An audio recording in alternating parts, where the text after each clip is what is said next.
बहुत समय पहले की बात है। अंबा राज्य के राजा वीरभद्र के 4 पुत्र थे, जिन्हें राजा अत्यधिक प्रेम करता था। मेरे प्यारे पुत्रों, मुझे तुम पर गर्व है जो तुम लोगों ने इतनी कम उम्र में ही इतनी बड़ी जिम्मेदारी ली है। मेरे पुत्रों, तुम चारों को इस राज्य में हो रही सारी गतिविधियों पर ध्यान देने का कार्य सौंपा जाता है। तुम्हें पूरे राज्य में घूमकर यह पता लगाना है कौन मनुष्य सुखमय है तथा कौन दुखमय है, कौन व्यक्ति क्या कर रहा है और कौन क्या नहीं कर रहा है। ये सारी गतिविधियों पर तुम चारों को ध्यान देना है। जी पिताजी, हम चारों आपकी आज्ञा का पालन करेंगे। पिता की आज्ञा मिलते ही चारों पुत्र राज्य का हाल खबर लेने के लिए निकल पड़ते हैं।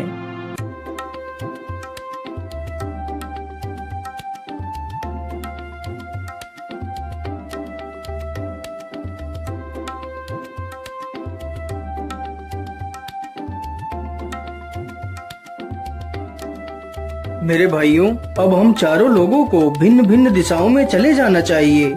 जी हाँ बड़े भैया, अब हम लोगों को भिन्न भिन्न दिशाओं में चलना होगा। इतना सोचकर चारों भाई भिन्न भिन्न दिशाओं में चले जाते हैं। बड़े राजकुमार का नाम वीरसेन था।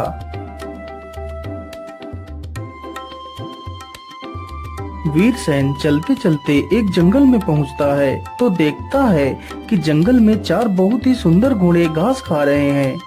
अरे वाह, यह घोड़े तो कितने सुंदर हैं। मैंने आज तक इतने सुंदर घोड़े कभी नहीं देखे और इनकी नस्ल भी अलग है। लेकिन इतने ज्यादा आकर्षक घोड़े आखिर किसके हो सकते हैं? इतना कहते कहते वीरसेन की नजर एक पेड़ पर पड़ती है, जिसके नीचे एक साधु बैठकर अपनी तपस्या कर रहा है। अरे, ये साधु कौन है? कहीं यह घोड़े इस साधु के ही तो नहीं हैं? चलो इससे चलकर पूछता हूँ।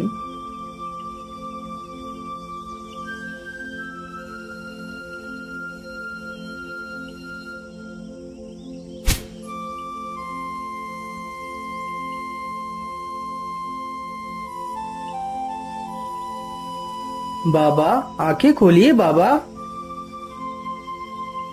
कौन हो तुम और तुम इस जंगल में क्या कर रहे हो? बाबा, मेरा नाम वीरसेन है और मैं इस राज्य का राजकुमार हूँ। मैं अपने संपूर्ण राज्य का भ्रमण कर रहा हूँ। आखिर हमारे राज्य में कौन क्या कर रहा है? अच्छा, तो आप एक राजकुमार हैं? जी हाँ बाबा, मैं एक राजकुमार हूँ। बाबा, ये जो 4 घोड़े मैदान में घास खा रहे हैं, यह घोड़े किसके हैं? राजकुमार जी, ये चारों घोड़े मेरे हैं। वैसे राजकुमार, क्या तुम्हें ये घोड़े पसंद हैं? जी हाँ बाबा, आपके ये चारों घोड़े अद्भुत हैं। यदि आप बुरा न माने तो मैं आपके घोड़े की सैर करना चाहता हूँ। हाँ हाँ राजकुमार, क्यों नहीं। आप किसी भी एक घोड़े को सैर के लिए ले जा सकते हैं, लेकिन मेरी एक शर्त है। बोलिए बाबा, आपकी क्या शर्त है? राजकुमार, तुम जंगल में सैर करते वक्त जो कुछ भी देखोगे, तुम्हें मुझे उसका मतलब समझाना होगा और यदि तुमने उसका मतलब नहीं समझा पाया तो मैं तुम्हें पत्थर का बना दूंगा। और हाँ, याद रहे, तुम्हें यहाँ पर शाम होने से पहले ही आ जाना है। ठीक है बाबा, मैं आपकी शर्त से सहमत हूँ। इतना कहकर राजकुमार एक सुंदर सा घोड़ा अपनी सैर के लिए चुनता है और वहाँ से निकल पड़ता है।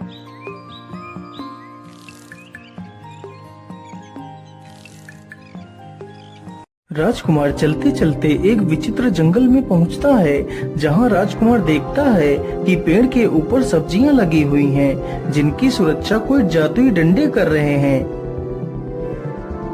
आखिर ये कैसा जंगल है जहां सब्जियां पेड़ों पर उगी हुई हैं और उनकी सुरक्षा या डंडे कर रहे हैं?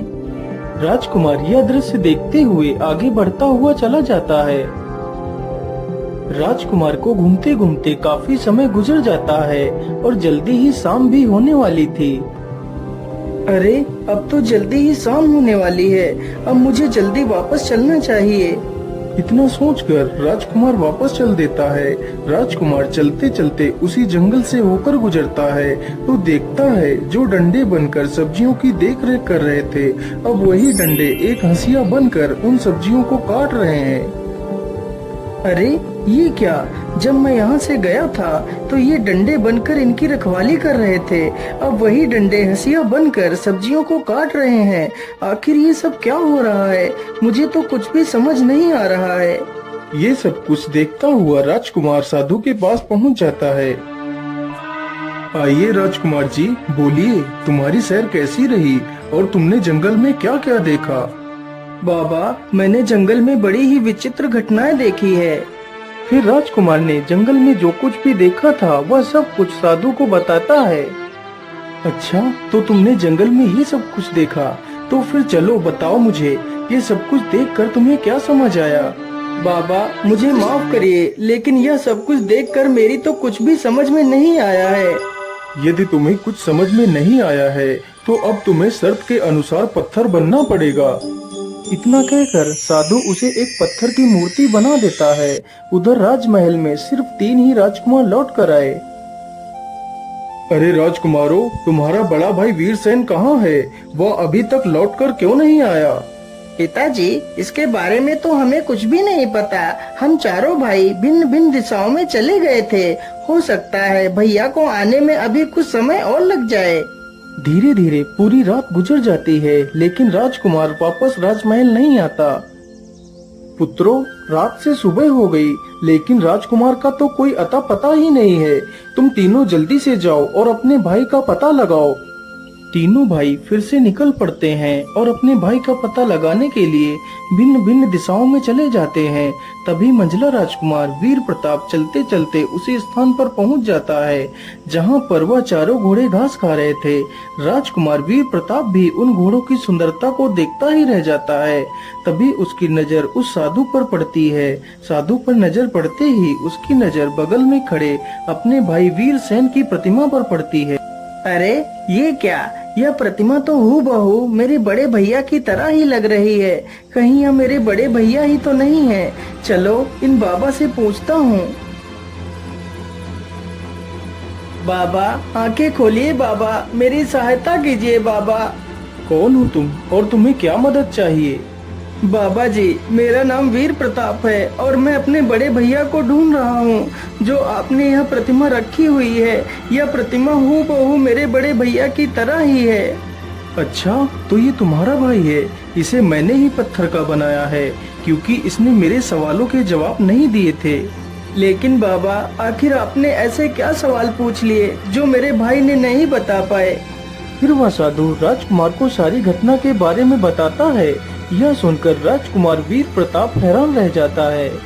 राजकुमार, तुम दुखी मत हो। यदि तुम चाहो तो मैं तुम्हारे भाई को फिर से जीवित कर सकता हूँ। हाँ हाँ बाबा, मैं यही चाहता हूँ कि आप जल्दी से मेरे भाई को ठीक कर दीजिए। हाँ हाँ राजकुमार, मैं तुम्हारे भाई को जरूर ठीक कर सकता हूँ, लेकिन एक शर्त पर। तुम्हें भी मेरे सवालों का जवाब देना होगा। लेकिन बाबा, मैं तुम्हारे सवालों का जवाब भला कैसे दे सकता हूँ? मैंने तो उस दृश्य को अपनी आंखों से देखा ही नहीं है। राजकुमार जी, इसमें देरी किस बात की? आप मेरे एक घोड़े को ले जा सकते हैं और खुद अपनी आंखों से जाकर देख सकते हैं। तुम्हें उस जंगल में क्या क्या दिखाई देता है, तुम्हें उसका सारा वृत्तांत मुझे समझाना होगा। यदि तुम मुझे उस दृश्य को समझाने में असमर्थ रहे, तो तुम्हें भी पत्थर का बनना पड़ेगा। हे भगवान, और तो कोई दूसरा रास्ता भी नहीं है मेरे भाई को बचाने के लिए। मैं ऐसा करता हूँ, इसकी शर्त को मान लेता हूँ। ठीक है बाबा, मैं आपकी शर्त से सहमत हूँ। इतना कहकर राजकुमार एक घोड़े पर सवार होता है और वहाँ से निकल पड़ता है। राजकुमार चलते चलते उसी जंगल से होकर गुजरता है तो देखता है कि एक नवजात बछिया जिसने कुछ देर पहले ही जन्म लिया है, वह अपनी माता को स्वयं का दूध पिला रही है। अरे ये मैं क्या देख रहा हूँ? एक नवजात बछिया जिसने कुछ देर पहले ही जन्म लिया है, वो अपनी माता को ही दूध पिला रही है। ये कैसे हो सकता है? ये दृश्य देखकर राजकुमार को कुछ भी समझ में नहीं आया। राजकुमार फिर जंगल में आगे चल देता है। राजकुमार को चलते चलते काफी समय बीत जाता है और जल्दी ही शाम होने वाली होती है। अब तो जल्दी ही शाम होने वाली है, अब मुझे जल्दी से वापस चलना चाहिए। इतना सोचकर राजकुमार वहाँ से चल पड़ता है और शाम होने से पहले राजकुमार साधु के पास पहुँच जाता है। आइए राजकुमार जी, बोलिए, तुम्हारी सैर कैसी रही और तुमने जंगल में क्या क्या देखा? फिर राजकुमार ने जंगल में जो कुछ भी देखा था वह सब कुछ साधु को बताता है। अच्छा, तो तुमने जंगल में ये सब कुछ देखा। तो फिर चलो बताओ मुझे, ये सब कुछ देखकर तुम्हें क्या समझ आया। लेकिन बाबा, उस दृश्य का मतलब मुझे कुछ भी समझ में नहीं आया। राजकुमार ने जैसे ही उत्तर नहीं में दिया, वह तुरंत ही एक पत्थर में बदल जाता है।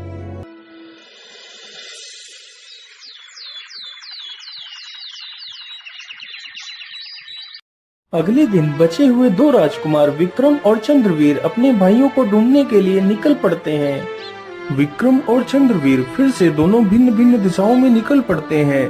विक्रम भी चलते चलते वहीं पहुंच जाता है जहां उसके दो भाई पत्थर की मूर्ति बन चुके थे। अरे ये क्या, ये दोनों मूर्तियां तो मेरे भाइयों की हैं। कहीं ये मूर्तियां ही तो मेरे भाई नहीं है। चलो मैं इन बाबा से पूछता हूँ। बाबा, आंखें खोलिए बाबा, मेरी मदद कीजिए बाबा। क्या बात है, कौन हो तुम और तुम्हें क्या कष्ट है? बाबा, मेरा नाम विक्रम है और मैं मेरे भाइयों को ढूंढने के लिए निकला हूँ। यह जो दो प्रतिमाएं रखी हुई हैं, यह प्रतिमाएं मेरे दोनों भाइयों की हैं। अच्छा, तो तुम इन दोनों के भाई हो। तुम्हारे भाइयों को मैंने ही पत्थर का बनाया है। ये आप क्या कह रहे हैं? लेकिन आपने मेरे भाइयों को पत्थर क्यों बनाया है? फिर साधु उसे सारी कहानी बताता है और उसे भी वही सारी बातें कहकर जंगल की तरफ भेज देता है। विक्रम चलते चलते उसी जंगल में पहुंच जाता है तो देखता है एक बूढ़ा व्यक्ति लकड़ियों का गट्ठर सिर पर रख कर ले जा रहा है और उसके रास्ते में जितनी भी लकड़ियां मिल रही हैं, वह उन्हें भी उठाता हुआ चला जा रहा है। अरे ये क्या, इस बूढ़े व्यक्ति ने तो सिर पर एक लकड़ियों का गट्ठर लाद रखा है, फिर भी रास्ते में पड़ी हुई लकड़ियों को उठाता हुआ चला जा रहा है। ये कैसा व्यक्ति है? ये दृश्य देखकर राजकुमार को कुछ भी समझ में नहीं आता और वह वापस साधु के पास चला जाता है। फिर वह राजकुमार सारा वृत्तांत उस साधु को सुनाता है, लेकिन उस दृश्य का मतलब साधु को समझा नहीं पाता, जिसकी वजह से राजकुमार विक्रम भी एक पत्थर की मूर्ति में तब्दील हो जाता है।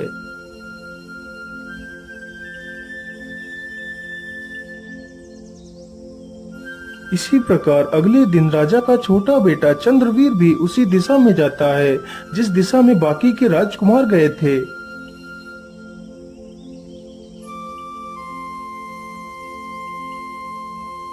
अरे वाह, यह घोड़े तो कितने सुंदर हैं। ऐसे घोड़े तो हमारे पूरे राज्य में कहीं भी नहीं है। तभी राजकुमार की नजर मूर्ति बने अपने भाइयों पर पड़ती है।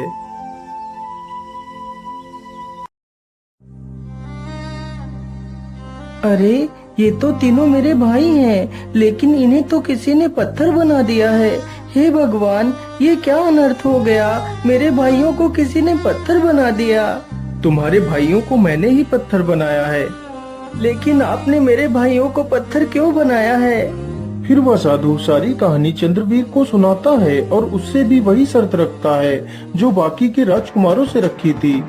राजकुमार चंद्रवीर भी एक घोड़े पर सवार होता है और निकल पड़ता है।